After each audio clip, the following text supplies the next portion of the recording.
We're having some minor last-minute tests to make sure everyone can hear one another, make sure our rapporteurs are online and ready to deliver their reports, and we will be with you very shortly. I apologize for this technical glitch.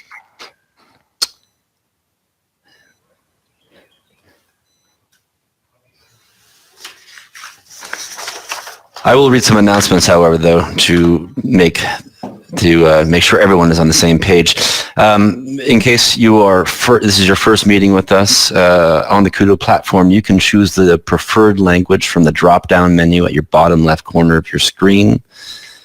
Please note that we will take some still images of this meeting, and we will be recording it, where we will be sharing it via our social media outlets, from our website to the YouTube channel.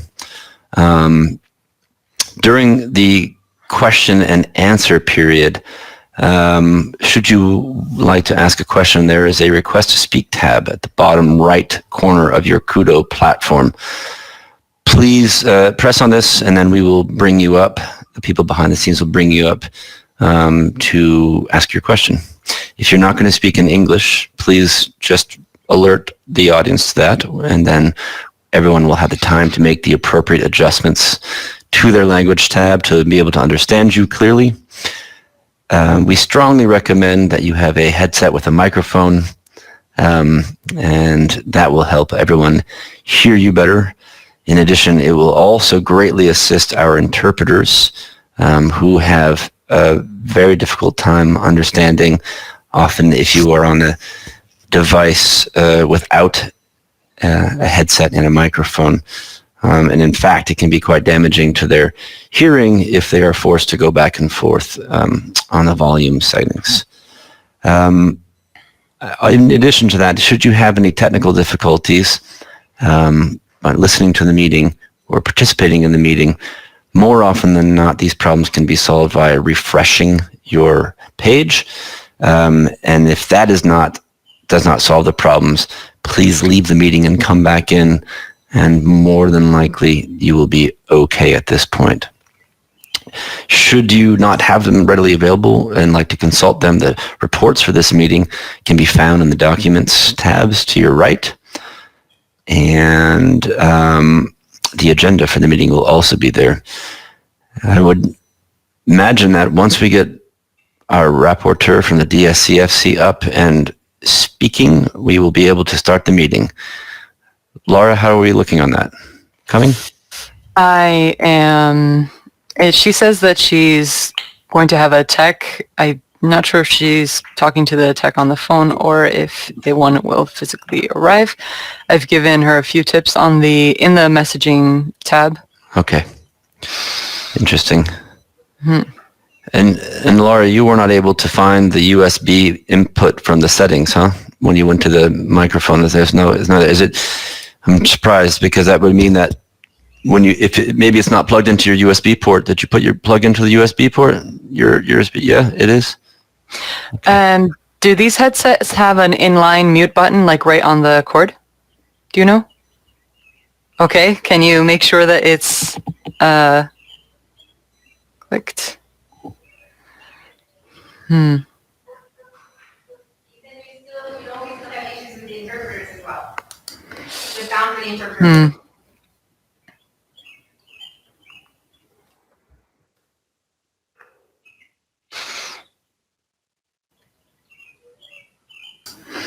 Okay, she's going to try another set. Again, so everybody who is listening to our meeting from the committee, we are again solving the last minute technical challenges we are currently having. There are a bit of volume difficulties coming from one of our rapporteurs in Portugal, and then in addition to that, we are also still managing the levels of for our interpretation channels with our interpreters. So please bear with us. Thank you very much for your patience.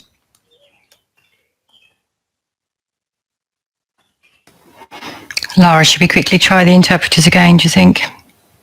Yeah, they said that they can hear the participants, but they cannot hear me. But this might be because I'm in as a participant and as an operator. It hasn't been the case before. Okay, but let's take that as set then. Hopefully that will just be fine. All right. Lara, we still can't hear you, so I'm going to ask you to check your settings on Chrome, okay? Because also you're still showing up to me as if you are muted. So are you sure the microphone button is blue? It's not red, it's blue? It's blue. All right. So let me just quickly share my screen and show you how to check your settings. Right under the X on Google Chrome, you have these three dots. Click on them. You go to Settings. Then under Settings, you have Privacy and Security. You have Site Settings. You have Site Settings, Privacy and Security, Site Settings, Microphone. Make sure that Kudo is under the Allow list.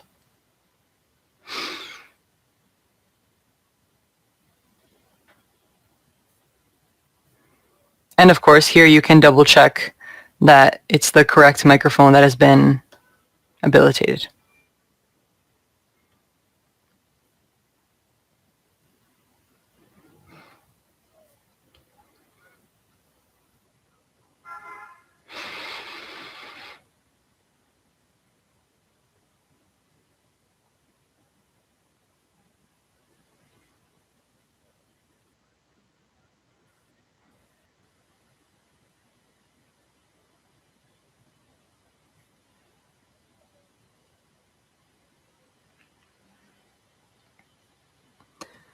So one more time, Laura, 3 vertical dots.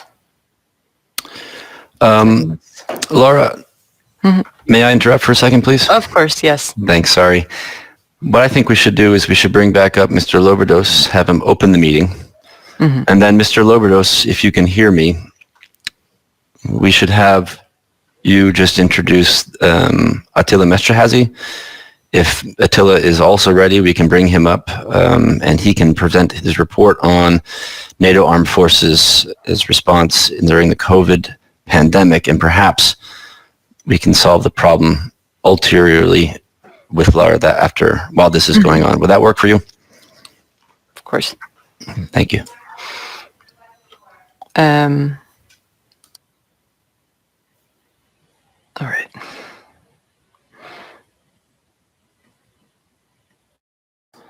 Mr. Loberdos, could you please request the floor, and we will have you begin the meeting for us.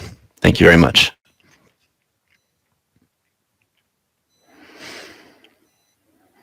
Start?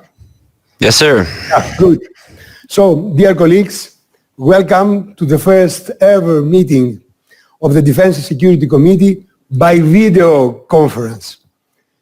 Although the very difficult circumstances with this pandemic, COVID-19, we are here today with this specific gathering in order to continue our work, and I feel very, very, very happy for that. Today, according to the agenda, we will consider 2 of our 4 reports for the year 2020.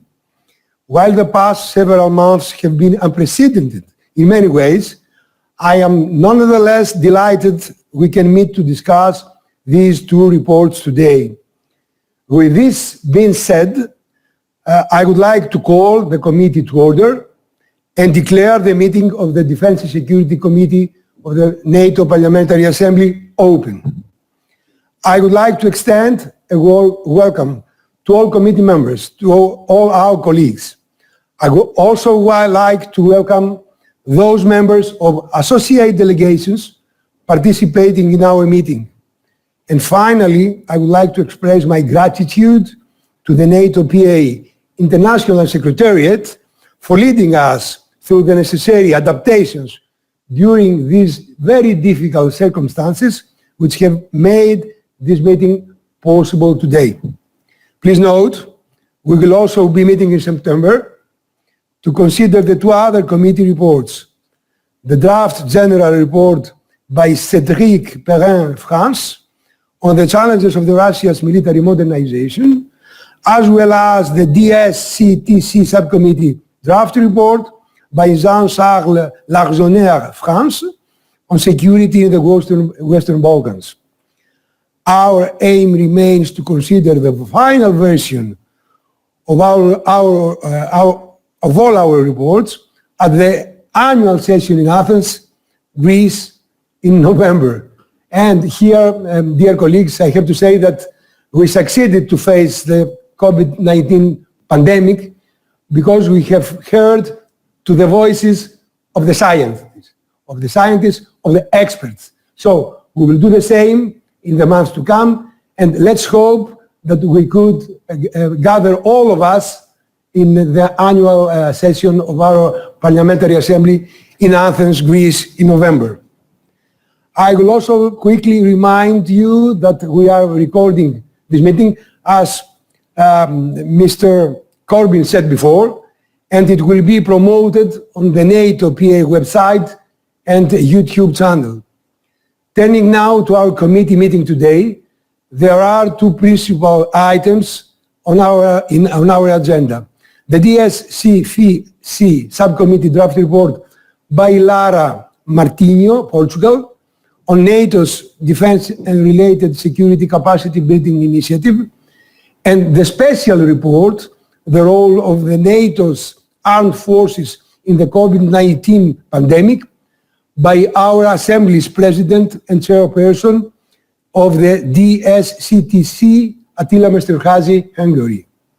These two reports, as well as the meeting agenda, are available in the document tab of your screen. Feel free to download these documents for reference. We will do our best to keep this meeting under 2 hours. Therefore, I am obliged to exercise control on our debates. Mrs. Martinho will present her report prior to this discussion, as well as we will follow the same procedure for the second report. I would also like to ask any members or delegations with specific comments or suggestions for either report to be sure to send these by email to Mr. Ethan Corbyn, the committee director, if you have not already done so. As a reminder, if you would like to take the floor following the presentations of the reports, please click on the request to speak button and we will add you to our list. You can do this at any time. And now we are passing to the second item of our agenda, and I ask the committee take up the draft agenda for these proceedings. Are there any comments or objections on the agenda? I guess there is no objections or other proposals, so I will consider the agenda adopted.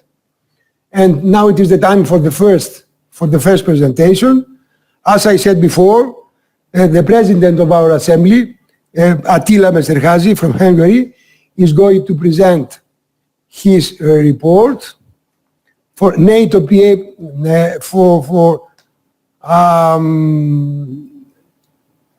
give me a second to find the title for another time. So I think that I presented Attila's report. So you have the floor, Mr. President, in order to present us your report. Thank you very much.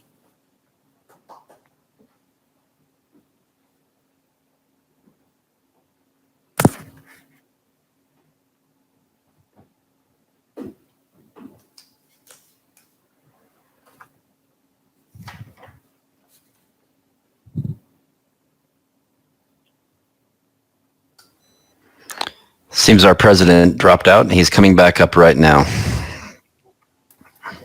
I can see the Okay, now it's fine. Thank you very much. Good evening, Attila, Mr. Hazy. Good evening. Thank you, Andreas. The microphone did not work, so that's why I had to do something to come back and be able to give my presentation.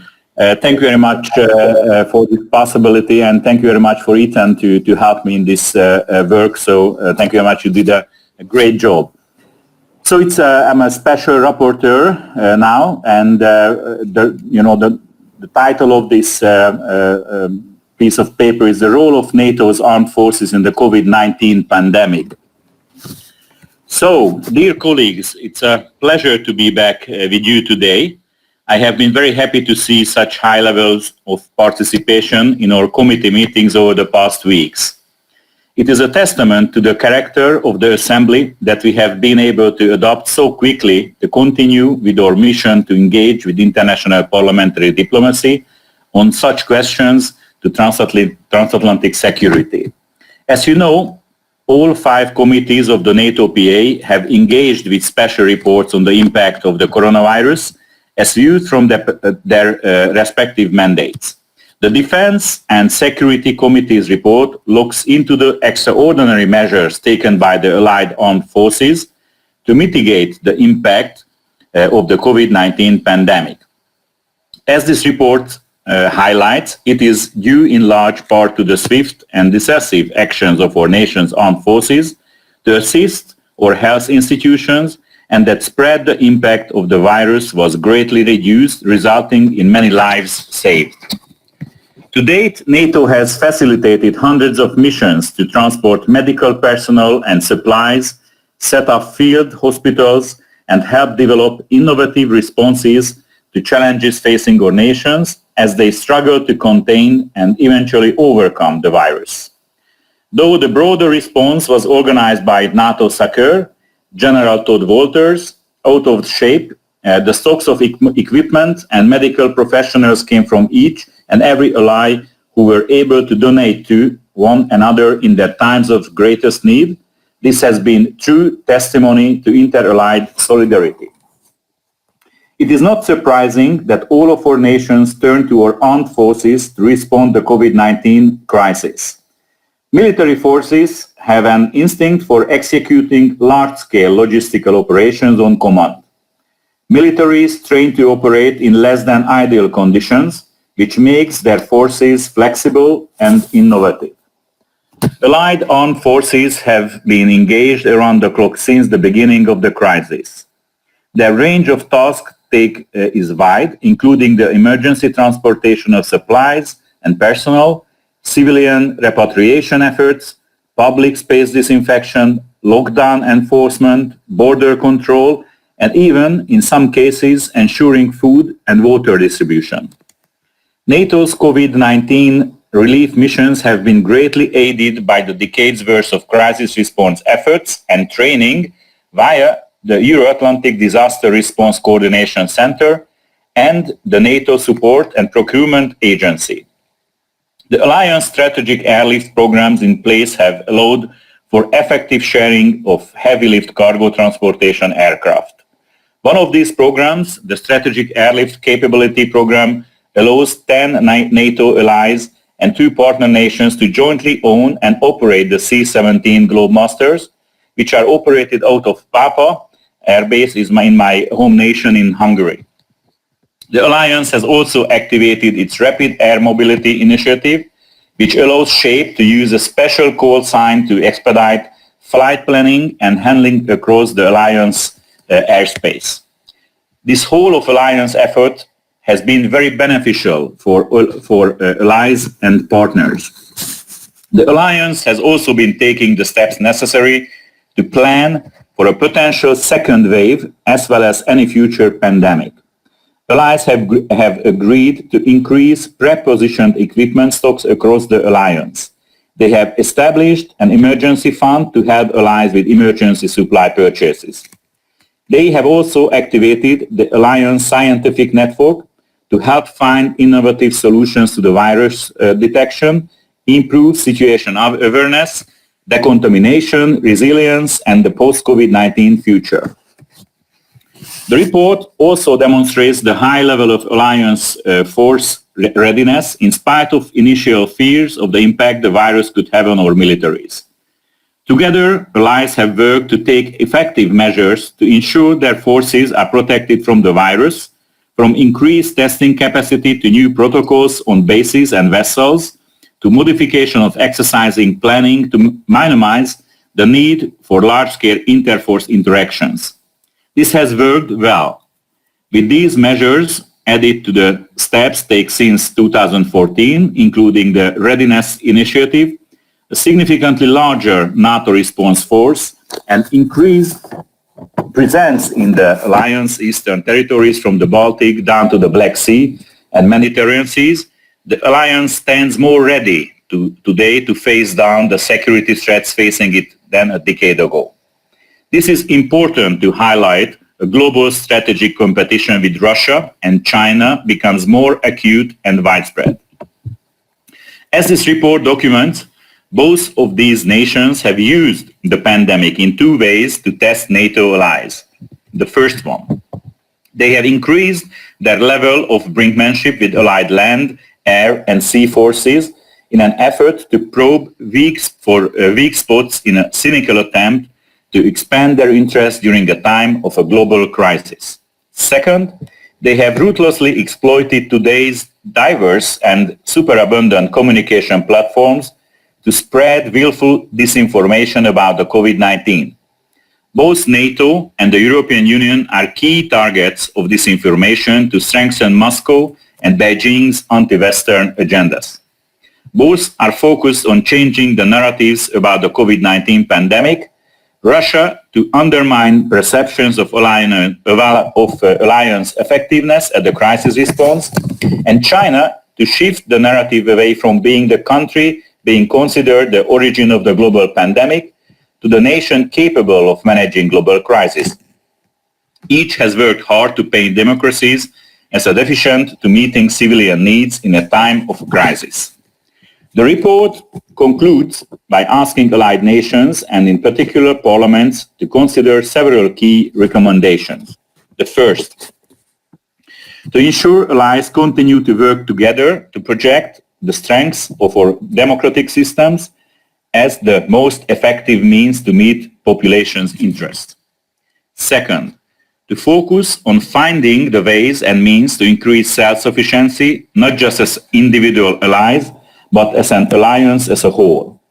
Self-sufficiency is in the very DNA of the alliance. It is enshrined in the Article 3 of the Washington Treaty. We must reduce our dependency on external suppliers for goods and services. Renewed attention to our own means of production will help bring the investment necessary to protect allied critical infrastructure from predatory investment efforts by external factors or actors. Third, NATO can work harder to increase its cooperation with the EU. Closer cooperation with the EU will be an effective means to counter disinformation campaigns targeting our shared values. It will also be the way to continue to improve military mobility across the Allied territory, as it will focus political, legal, and economic means to build new infrastructure and align bureaucratic policies. The fourth, allies to remain focused on burden sharing and increase defense spending. The pandemic has demonstrated the vital role our armed forces can play to help support our civilian infrastructure, as well as to assist each other and our partners. It also shown that international security threats are not going away. We have made great strides in recent years. Now is not the time to divert our attention from critical defense investments. Finally, the report stresses the key role of NATO PA can and should have in the Secretary General's Reflection Group, which is seeking to find the ways and means to expand the alliance political role. The pandemic has underscored the parallel importance of having capable military forces and a strong, unified political voice. The NATO Secretary General made it clear during our meetings this past February that the NATO PA is a key stakeholder in this process. The voices of our national parliaments must be heard. All NATO PA members should work to help shape and strengthen the NATO PA contribution to this process as a result. Colleagues, this was just a brief summary of my report on the critical subject for the Alliance and its partners. Thank you for your attention and to this issue, and I look forward to any and all questions you may have on the topics. As you know, we will incorporate your feedback into the report as we continue to research and develop the subject prior to our meeting at the annual session in Athens in November. Thank you very much for your attention. Thank you very much, Mr. President. I'm working together with Ethan Corbin and assisting in this meeting. My name is Steffen Sachs. I'm Director of the Science Technology Committee. We have 2 questions so far. Mr. Chairman, Mr. Lavadas, how do you want to proceed? One by one or all 2 together? The questions are from Colonel Bob Stewart and Alex Shelbrook, both from the United Kingdom.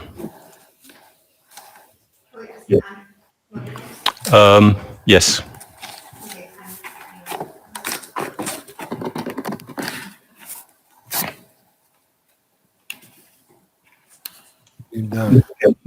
Mr. Chairman, Yes. Mr. Lavados, Let's just bring the question. do you want to take both together? There are 2 names. The first from Great Britain, Yes. the Colonel Bob Stewart. Yeah. Bob Stewart. I think Bob Stewart, it's yes. better to hear Okay, the so we're 2 one by one. interventions, and then Mr. Haji could make his answers both together. I could, yeah. Okay, both together. Okay.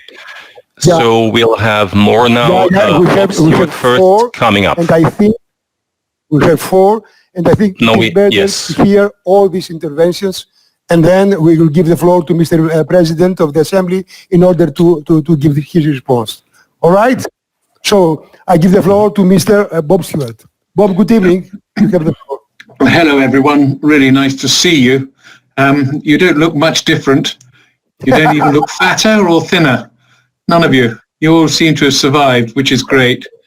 When I'm looking at this report, one question sort of jumps at me, and is we all say NATO's, working very well and it's supporting one another.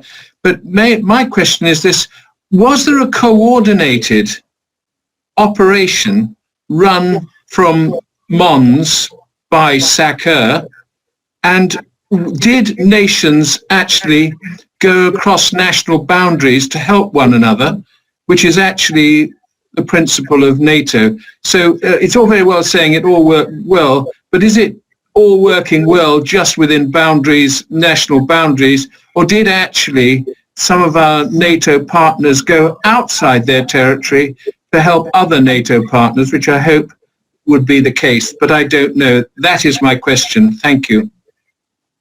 And then Mr. Alex Shelbrook, please, go ahead. Mr. Shelbrook? Takes a second to bring him up, sir. We'll And bring him then right up. Mr. Shelbrook, if he's not here with us, the next one is Mr. Dunn. No, we'll need a little bit time. It takes some time for them to show up on the screen. All right. Yeah. Coming up. Good evening. Good evening, there we Mr. How are you? Hello, everybody. Yeah, very well, thank you. Very well. Hi, you're all looking very well, as my dear colleague Colonel Bob said. I have 2 questions, and a suggestion around paragraph 59, where the highest profile, however, has been concerned about Chinese telecommunications giants Huawei dominating 5G networks and the challenge this may pose to the security of allied communications. I wonder whether that will need some adjustment before the annual assembly in terms of the decisions that the UK took this week in the last 48 hours. Obviously China is saber rattling, saying that there will be consequences. So I wanted to just highlight that particular paragraph in terms of that may need some updating moving forward. The other question in relation to paragraph 75, NATO can work harder to deepen its cooperation with the EU. I come back to the point that I made at the meeting in Brussels. NATO has made no assessment, as far as I can see, certainly the Parliamentary Assembly has made no assessment of the impact of PESCO and Article 42. As the Assembly will know, it does give me grave concerns that in what I class as a procurement generation, within a procurement generation, that there could be considerable gaps in the ability to trigger an Article 5 operation if some countries who are constitutionally bound in what they can and cannot do have the resources needed. So I think when we look at paragraph 75, we also need to recognise that this isn't as straightforward a conversation as it used to be. and NATO and the PA need to have a serious conversation about how, when you say deeper cooperation with the EU, how that's going to work and what understandings are going to be in place in terms of procurement within PESCO in order to trigger an Article 5 operation if needed. Thank you.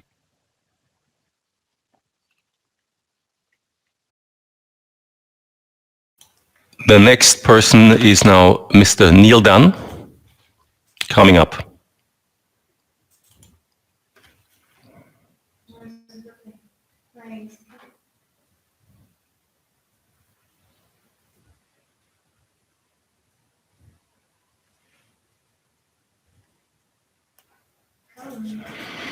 Are we heard now? Yes? Yes, we are. Okay, excellent. So as I was reflecting on the pandemic side of the report, it occurred that it took us months to determine that this was not actually a bioweapon. And had it been a bioweapon, I think we had some genuine weaknesses and vulnerabilities. So I'm going to suggest that NATO consider greater future collaboration preparation for a comprehensive biodefense strategy. If this had been a biological weapon, I think we revealed that we're quite vulnerable, and we know that certain of our strategic opponents are in fact engaged in biological warfare research. So that's a suggestion for us to take under consideration as a committee, and I yield back. Thank you very much. And now we have Fikri Ishik coming up from Turkey.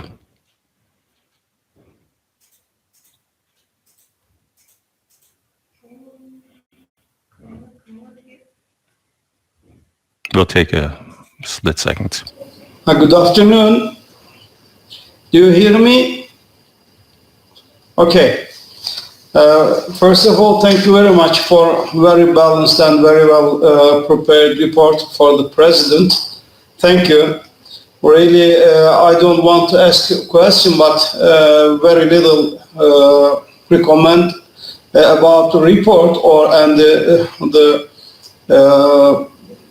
operation, pandemic operation, and I would like to offer a little bit much more express the solidarity of the allies during the pandemic. This is very important, not only in military aspect, it is also very important for the political aspect. And it is very important for the public diplomacy. We know in many countries, public opinion was not so back of the NATO alliance. So it is very good opportunity to share the solidarity of the NATO allies, and this is very important for the future coordination and collaboration. And then once more, thank you very much for the very well prepared report, and I hope to see in attend for the annual meeting. Thank you very much. Thank you very much. This was the last question for now. President Mesterhazy, would you like to respond? Go ahead. Oh, yeah. Now I think the mic is on.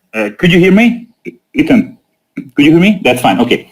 Yeah, first of all, thank you very much for the compliments, but we can share and say the same to our UK colleagues. And we are happy to see that there's life outside the EU. So welcome back in this group of people, and we are really happy to see you and hear your voice and questions. So first for Bob, yes, I can answer quite shortly for your two questions. Yes, there were some joint efforts coordinated by the NATO allied forces or the SACEUR, so it was a coordinated effort. And the second question is also a yes, because there were a lot of countries among the allies who had the other nation or member states. I can tell you, I think in the report we just list some of them or most of them, or all of them to be precise. But for example, my country also had, Hungary also had some of the partners or NATO allies in this combat against the COVID-19. What I noticed that it was not perhaps well known in the public. So the PR of these kind of actions perhaps, or the communications of these kind of actions were perhaps not widespread among the NATO allies. Perhaps much more it was focused on the countries, the receiver and the sender country perhaps. But definitely, so for both of your questions, the answer is yes. I like ask the question about I think we can do the update because, of course, the report was written before the decision of the British government. So I will ask Ethan to make a follow-up and do some research, further research on that, and we will add some sentences or change or modify as you wish. So I think it's absolutely adequate to talk about and make the modifications about Huawei and these 5G issues. Actually, the 74 and the 75 or 5th article is about the EU and to deepen the cooperation with the EU.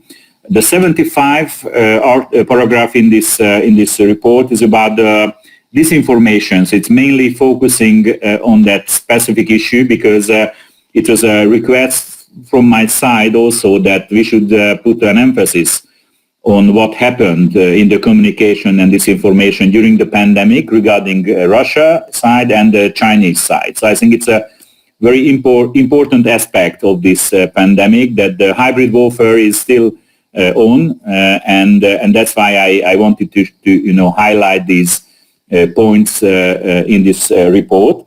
But anyhow, your comment is absolutely valid. So of course we have to improve these capabilities, how we can deepen the cooperation with the EU or as you just mentioned about these issues. But I think it's a much broader issue, and I think a little bit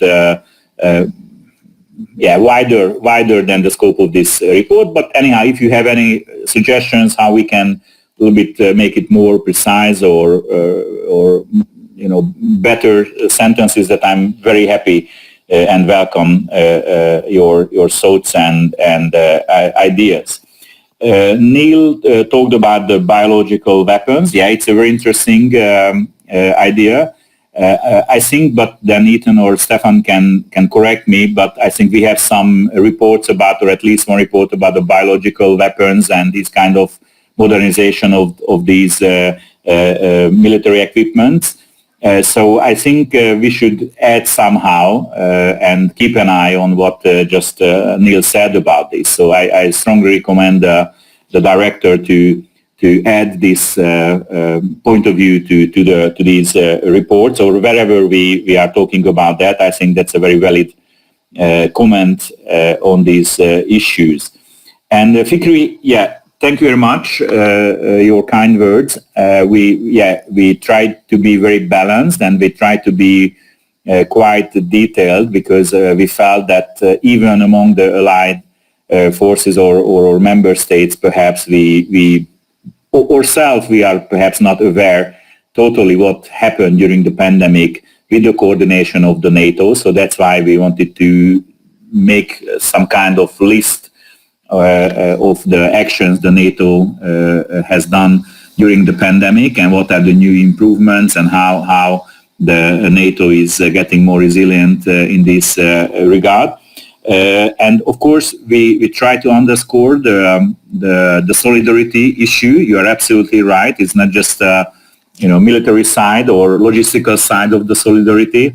There are political side of it. So we wanted to put much more emphasis on this issue. But if you have any idea or sentences that we can add, and if you feel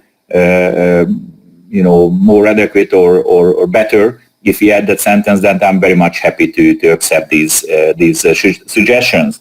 So I think this report and all the other committees' report are very important, because these reports will be more or less the first reports, which is could be a quite general report on the COVID-19 pandemic regarding security and military aspect of this problem. So I think it will be quite interesting how we see this in the Defense Committee or the Economic Committee or all the other committees.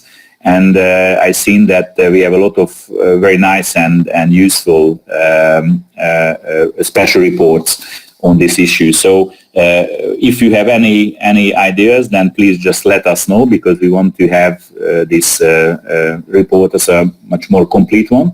So yeah, thank you very much for your comments. I hope that I could answer at least more or less your questions.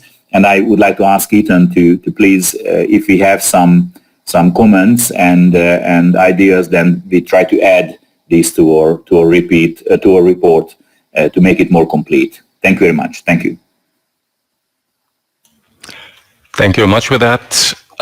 Just for information, the Science Technology Committee also has a special report on COVID, and in one of the chapters, it very briefly refers to the threat of biological warfare and biological terrorism. That will be updated for the autumn session, and I think we're also contemplating Science Technology Committee to have a report particularly on biological warfare, bioterrorism in next year. Thank you. Chairman Lovados, we hope that, and I think it will work now with Lara Martino. You may want to call her, so we bring her up. Yeah. Thank you very, very much, Mr. President, Mr. Haji, for your presentation. And I think that in September, in our next meeting, we will adopt your report, and we will be waiting for all the comments coming or suggestions coming from our colleagues or from the several delegations of the NATO Parliamentary Assembly. So now, Lara, it's okay? Everything is okay? Good. So, can you hear me? Yes, we can hear you. Yeah. Perfect. So I'm giving you the floor in order to present your report. Please go ahead. Thank you so much. I'm sorry I had some issues regarding the microphone, but I think now you can hear me perfectly. So thank you so much. I would like to begin to salute also Attilio for his report. It is a very interesting report. And I thank you for the presentation. So I will present my report that is regarding the NATO's defense and related security capacity building initiative. And to be back today, even if it has to be a conference, and I hope that you are all well and have the challenges of this unprecedented times. As you know, this year, the DSCFC subcommittee has chosen to study the DCB initiative, and this report was supposed to have been accompanied by a fact-finding mission to Georgia. Unfortunately, due to the COVID-19 pandemic, our subcommittee plans to visit Georgia had to be postponed, and I know this was disappointing to many of us, and but I'm certain that we'll try to get this visit back on our committee's schedule in the near future. I hope it will be very near. We will see. Our committee report, therefore, is the product of research and interviews with NATO officials directly involved in NATO's DCB initiative. I know there are likely several parliamentarians from states with NATO DCB programs participating in this meeting today. So I do hope that you will be able to share some of your thoughts on this report with us, as I am sure your contributions will only make it stronger. So it will be very interesting to hear what you have to comment on this report. Colleagues, as you likely know well, NATO has a long history of working with partner nations on security sector reform. Broadly speaking, NATO collaboration with its partners is known as collaborative security. And at the 1990 summit in London, NATO allies took a bold step away from their Cold War defense postures to extend a hand of friendship to their former Warsaw Pact adversaries in Central and Eastern Europe. This brave move set the alliance on a remarkable path of dynamic cooperative security outreach that is more robust than ever today. So along with the collective defense and crisis response, cooperative security is identified as a core task to guarantee alliance peace and security. The underlying concept of NATO's cooperative security outreach programs is simple. Cooperation builds trust and expands the area of stability and prosperity for all involved. So the dual security shocks in 2014 in NATO's near neighborhoods in Ukraine and in Syria and Iraq made it clear the future would likely have an increasing number of challenges just outside of NATO's frontiers that could have a spillover effect on alliance security. As a result, NATO allies' decision to return to collective defense as a priority was coupled with the realization that cooperative security had to become a function of collective security. So as a result, 2014 became a window of opportunity of sorts to review and adapt NATO's cooperative security programs to make them a key element of NATO's efforts to guarantee 360-degree security and project stability going forward. An important expression of this effort was the announcement at the 2014 NATO summit in Wales of a new bilateral defense capacity building initiative known as the DCB initiative. So NATO's DCB initiative is an integral part of the alliance cooperative security outreach with partners. DCB seeks to deliver tailor-made effective defense and related security sector support backed by strong allied political support. NATO officials will tell you the motto for the program is one nation, one plan. And as conceived, NATO DCB partnership focus on strategic level advice and defense and on defense and relative security reform and institution building, primarily via education and training programs in the host country. Two initial DCB packages were granted to Georgia and Jordan at the 2014 Wales Summit. The Republic of Moldova and Iraq were agreed upon in 2015. A package for Tunisia was added in 2018. And these programs are funded by the DCB Trust Fund, which was established in 2015 and to which allies can contribute on a voluntary basis.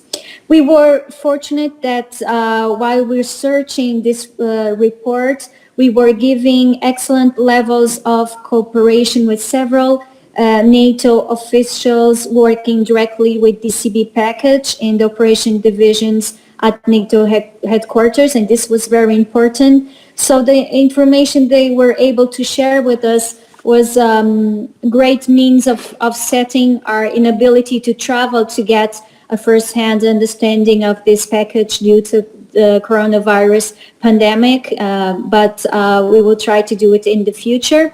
And due to these interviews, as well as rather extensive research into the history and current efforts by the Alliance in Cooperative Security, we were able to come up with several key recommendations. The first is the imperative of demonstrating strong political support for NATO DCB package by NATO parliamentarians. As noted in the report, near neighborhood security challenge have a clear and demonstrated ability to have a direct impact on allied security. Effective and strategic security assistance package to partners in these regions will pay dividends to our own national security. The second one, the report calls upon allies to be more transparent with NATO officials working on DCB package about what they are already doing on a bilateral level with the host nations. For various reasons, NATO is at times unaware of what kinds of bilateral security assistance individual allies are already engaged in with a partner, making a realistic assessment of security sector needs more challenging. Third, NATO DCB support should be seen as a strategic priority for allies. Focused security cooperation outreach can do a lot to help solidify defense institutions in a country, which can have a broader impact on government reform efforts to mitigate the damage done by corrupt practices. So stronger partners in strategic regions surrounding the alliance will help make NATO more secure. Fourth, the report also identifies key supports that must continue to the current 5 nations receiving NATO DCB package. The NATO DCB package with Georgia has been great success thus far. We need to continue to encourage close cooperation with Georgia at all levels. Beyond the security sector, for example, the NATO PA should continue to work closely with our Georgian colleagues in the Georgian parliamentary to help the process of strengthening democratic institutions, which will only make the country stronger. The report also advocates broader inclusion and support for Jordan. We had a recent visit to Jordan, and it was really interesting to see how it's important, this support to the military in Jordan, but also the report also advocates broad inclusion and support to Iraq and Tunisia. All 3 are nations in a period of critical transition, and our efforts to assist these nations build stronger national institutions for the future is essential to their lasting stability and prosperity. Finally, the report also calls on allies to continue to foster relationship with Moldova while respecting the country's desire to remain neutral.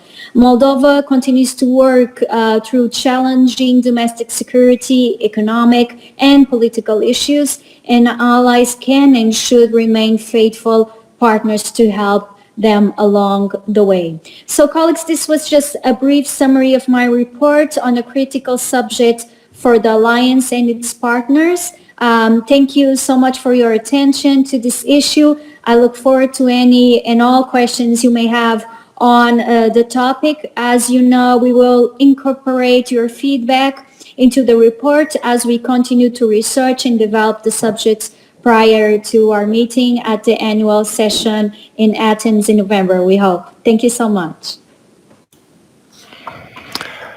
Thank you very much for this. We have one request, if I see that, is our Secretary General, Ruxandra Pupa.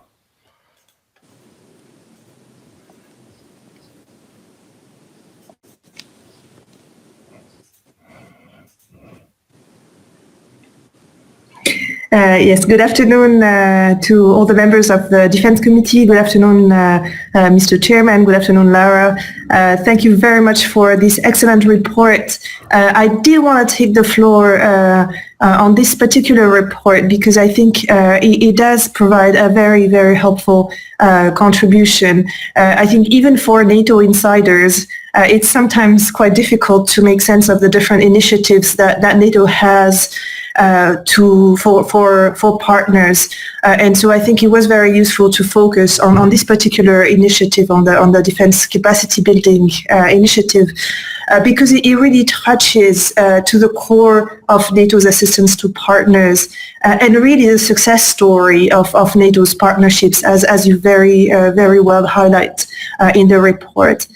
And I would say, it is something that is very directly relevant to members of parliament as well, and to the NATO Parliamentary Assembly. We have been involved from the very early days in efforts to also reach out to parliaments from the former Warsaw Pact and support security sector reform efforts from the parliamentary oversight perspective. And this would be, in a way, maybe one comment on one suggestion that I would have on your report.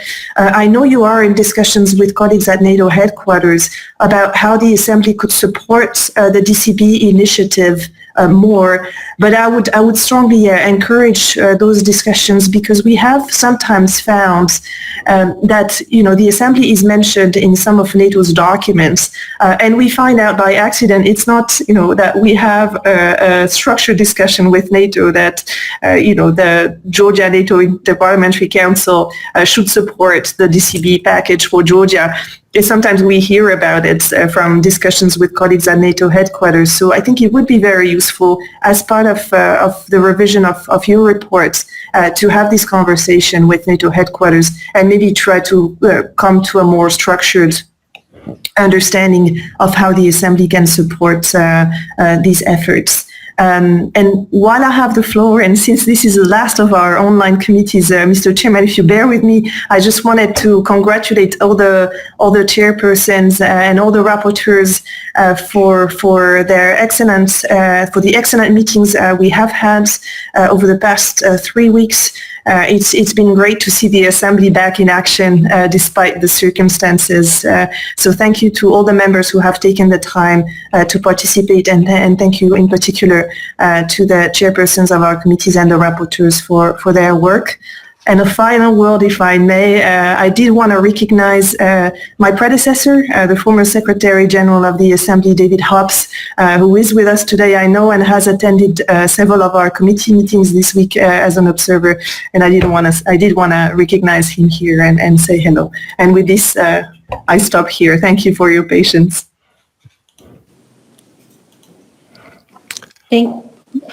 So it seems we do not have another one.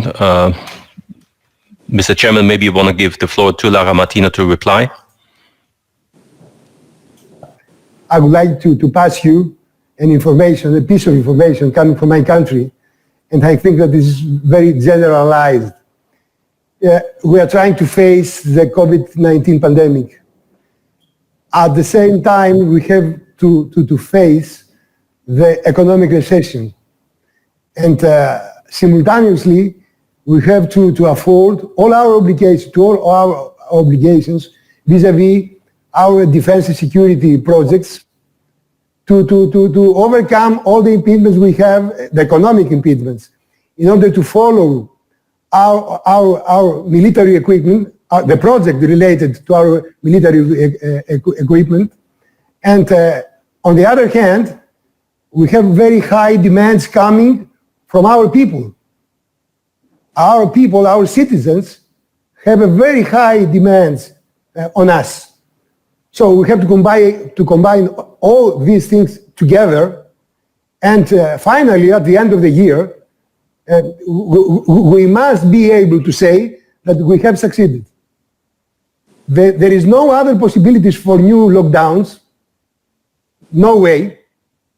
So we have to follow, of course, the science and the experts, but at the same time, we have to stay alive economically. So the experience coming from my country is very tough. I don't know from yours. And I think that in our next session in September, we have a lot to discuss. So I'm giving you the floor back in order to close this discussion. Thank you very much. I'm sorry, Mr. Chairman. In the meantime, we have another request by Alex Shelbrook from the United Kingdom. I saw that, yeah, of course. Okay, thank you.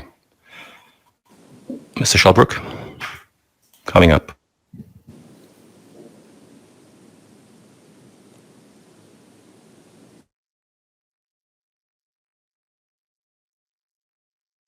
Can you hear me?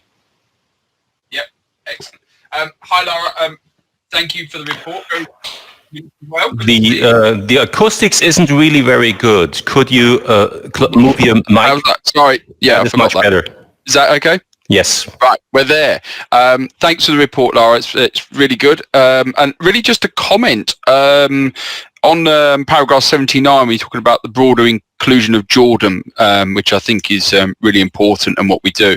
And I think we'll just need to say just an overall comment on this about, obviously Jordan has its real concerns about the Trump plan for the Israeli-Palestine settlement, and Jordan is saying that they would find that very hard to back and obviously be under regional pressure. We obviously know how much effort and heavy lifting and commitment that Jordan have made to the refugees from Syria. We've had presentations on that before with especially educating the children who would be part of a lost generation otherwise. And I'm unaware of what additional pressures they may be under with COVID when dealing with all of these other issues as well. So I do think it's absolutely vital that that we do have these partnerships and we're moving forward. But I think especially in terms of Jordan right now, there are issues which we rightly haven't put into this report because it's not the right place to put them. But in terms of the work moving forward, in terms of the inclusion of Jordan, I think we need to recognise a lot of the pressures they're under, some of which have been directly caused by some of our allies.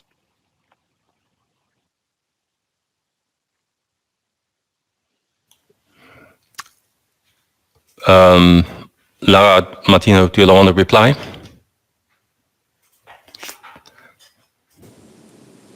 So thank you very much for all the comments and questions. First of all, regarding Ruxandra pointed a very interesting and very important issue. We are indeed working with the operations sections to help structure the relationship with the NATO PA and hopefully and running after the pandemic, we will have more information regarding this relationship and how can we improve it. Also, I think we can do a lot more on the Parliamentary Assembly regarding these 5 countries, and we should work on that. Also, regarding Andreas Lavrados and regarding the way that the pandemic was over here in Portugal, I would just like to add that it is very hard for the economics in Portugal also, because we were just leaving from a crisis and we were breathing a little bit more, and we had this pandemic. But one thing that was very clear for all the Portuguese was the importance of the military, the armed forces on dealing with this pandemic. And it was through all the country. They stepped up and they did a fantastic work. And everybody that was looking to the army as the armed forces as not essential for the country, now they look in a different way. And that is very interesting to see over here in Portugal, because it's from Porto to Algarve or the Azores or Madeira, because we had in all these parts of the country, we had in some time we needed the armed forces or the Air Force or the military or the Navy. So this is something that I wanted to point out because it's very interesting to see over here in Portugal. And regarding Alec and Georgia, yeah, I understand it, and I agree that they are facing a lot of challenge. When we visit Georgia, we saw the many challenge that they are facing, and the different impacts that decisions from other countries can have on Georgia. So we will try to see how can we also add more to the report that could reflect all this challenge that Georgia is facing. So thank you very much for all the contributions and all the questions. Thank you so much. So we do not have any other speaking requests at this point. So, Mr. Chairman? thank you very much. There is another, the fifth item of our agenda, which is very important, because we have two members from our U.S. delegation who will be retiring at the end of this year. We would like to recognize their efforts over the years to our assembly. Representatives Paul Cook and John Simkus, thank you so much, thank you very much, because your presence and your contributions in our assembly were very useful. So we will miss these contributions and your presence, and we wish you all the best in your next pursuits. So I don't know if there is another proposal for any other business now for our meeting. I can see nothing. So let me remark the date and the place of next meeting. I would like to remind everyone that the committee will meet again online this September to consider our remaining two draft reports, as I said in the beginning of our meeting. The Secretariat will be in touch with more information as we get closer to the date of that meeting.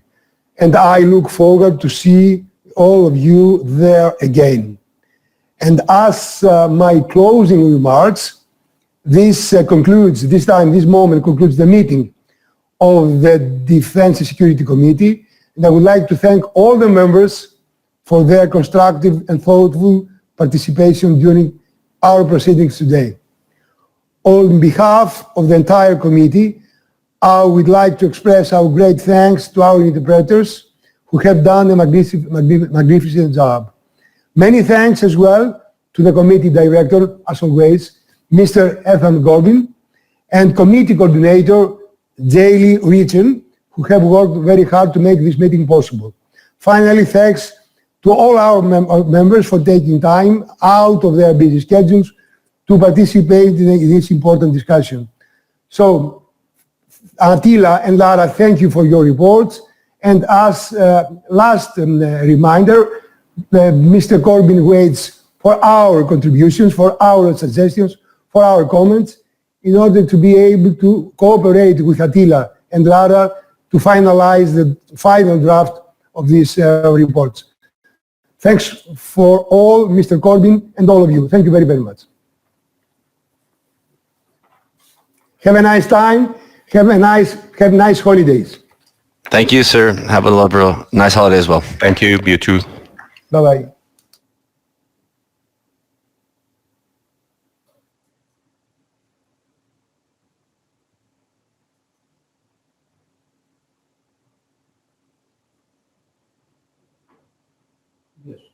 Yes.